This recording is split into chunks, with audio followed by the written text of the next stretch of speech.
Do y'all know that feeling when you are like in a social setting and you look at somebody and half the time you don't even have to look at them?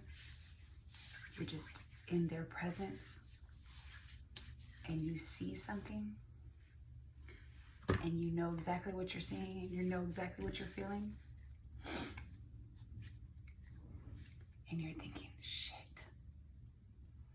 Every time I notice them, they notice me. The only difference is you can notice them and not do anything. But once they notice you,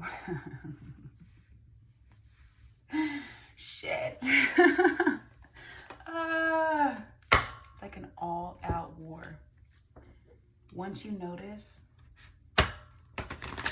that y'all aren't on the same team, once you notice, keep in mind, you don't have to say anything. The same way you see who they are, oh, they see who you are. Oh, shit, they do. And they know immediately they have to take you out.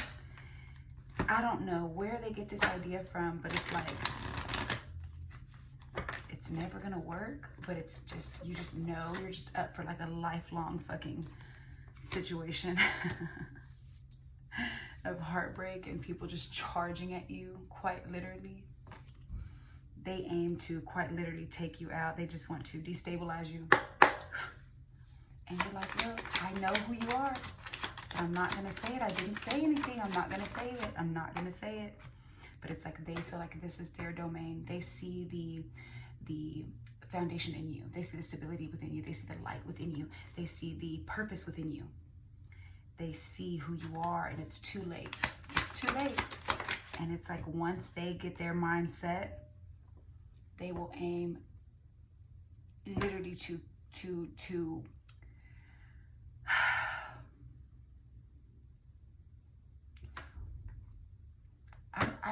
I don't really know what they try to do because it's never worked. Sorry.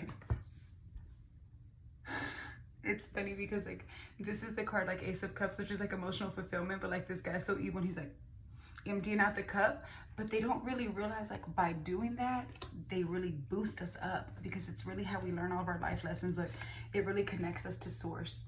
Truly, it really enhances our gifts. And I think when you were younger you probably didn't understand it, right? But you learned like without them you would have still been on your course. Now granted, you would have still had an option to be on this path, but this fast-tracked you and it put you in a leadership role. And they just assumed that you were gonna get in their way, which by you being yourself, you do technically get in their way. So they have one of two options.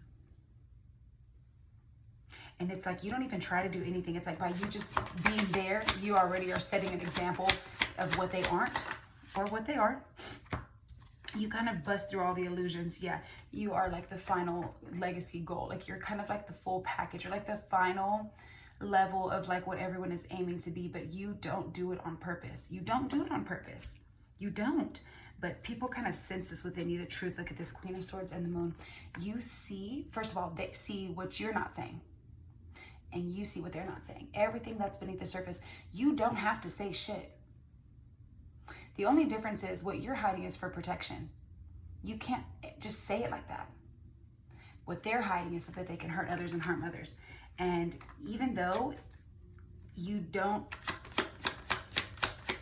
come for them, you don't try to discover anything because you already knew the second you walked in, Page of Pentacles, it's like you pique their curiosity, their interest.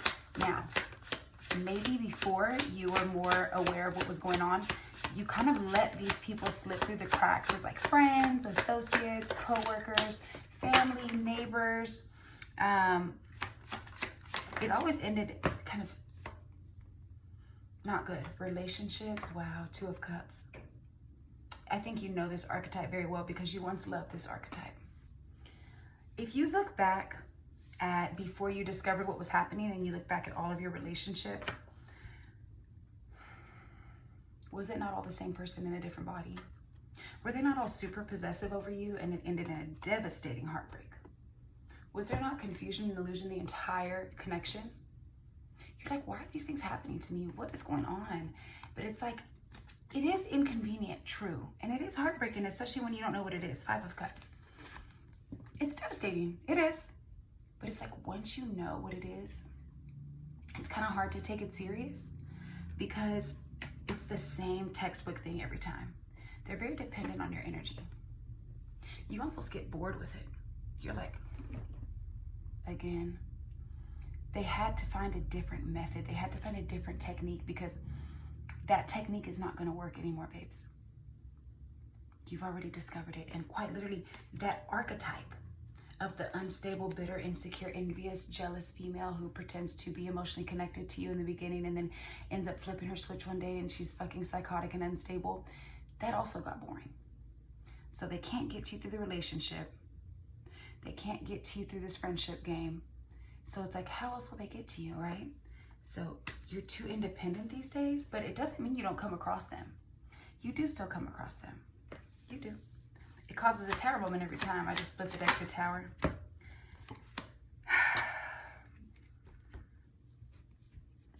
Five of Coins, the Lovers, and 8 of Wands. It does still come to you in connections. It's a little bit less obvious until later on, but I think you always kind of know.